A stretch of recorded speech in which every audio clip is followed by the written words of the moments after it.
নমস্কাৰ বন্ধু বান্ধৱীসকল, পুনৰ আন এটা ভিডিঅ'লৈ আপোনালোক সকলোকে স্বাগতম জনাইছো। আপোনালোক নিশ্চয় দেৱহৰিয়ে কুশলে ৰাখিছে, ভালে ৰাখিছে। অসমীয়া নৱবৰ্ষ তথা ৰঙালী বিহুৰ শুভেচ্ছা জ্ঞাপন কৰিছো প্ৰতিগৰাকী শ্ৰোতা দৰ্শকক।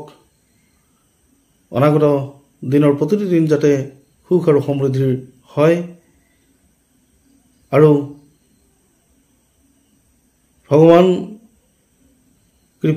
কৃপাময় দেৱহৰিয়ে প্ৰত্যেকৰ জীৱনলৈ সুখ, সম্ভোগ, ধন, ঐশ্বৰ্য, জ্ঞান, বিজ্ঞান, সতী সন্তানকে আদি কৰি আশীৰ্বাদ প্ৰাপ্ত হওক, এই কামনা ৰাখিছোঁ।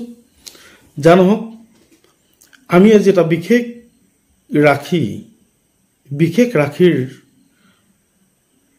এই অসমীয়া নৱবৰ্ষটোৰ কিদৰে তেওঁ পাৰ কৰিব বা সেই ৰাশিৰ জাতক জাতিকাসকলে তেওঁলোকৰ শিক্ষা, তেওঁলোকৰ কৰ্মস্থান, তেওঁলোকৰ চাকৰি বাকৰি, তেওঁলোকৰ বিয়া বাৰু, প্ৰেম প্ৰণয়, সামাজিক ৰাজনৈতিক স্থিতি, স্বাস্থ্যভাৱ, এই সমস্ত বিষয়ে অহা পূৰ্ণাংগ বছৰটো অৰ্থাৎ 2025 আৰু 26 চনৰ এই বৰ্ষটো কিদৰে পাৰ কৰিব, কিদৰে তেওঁলোকে বিভিন্ন গ্ৰহৰ আক্ৰান্ত হ'ব বা কিদৰে বিভিন্ন গ্ৰহৰ সুফল লাভ কৰিব, এই ধৰণৰ এটা বিষয়ত আলোচনা লৈ আপোনালোকৰ মাজত উপস্থিত হৈছোঁ।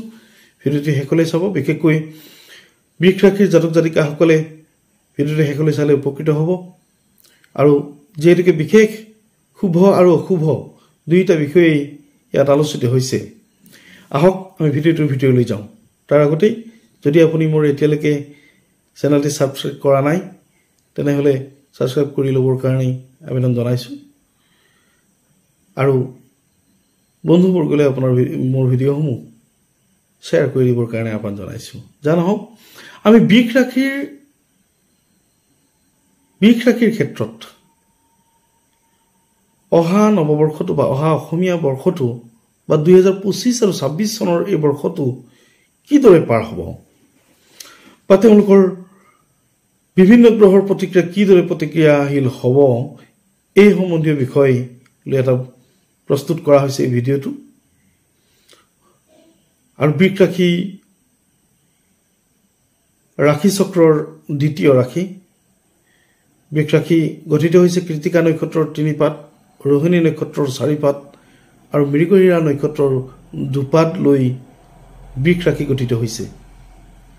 বৃষ ৰাশিৰ অধিপতি গ্ৰহ শুক্ৰ, মিত্ৰ গ্ৰহ বুধ আৰু শনি, আৰু শত্ৰু ৰবি আৰু চন্দ্ৰ।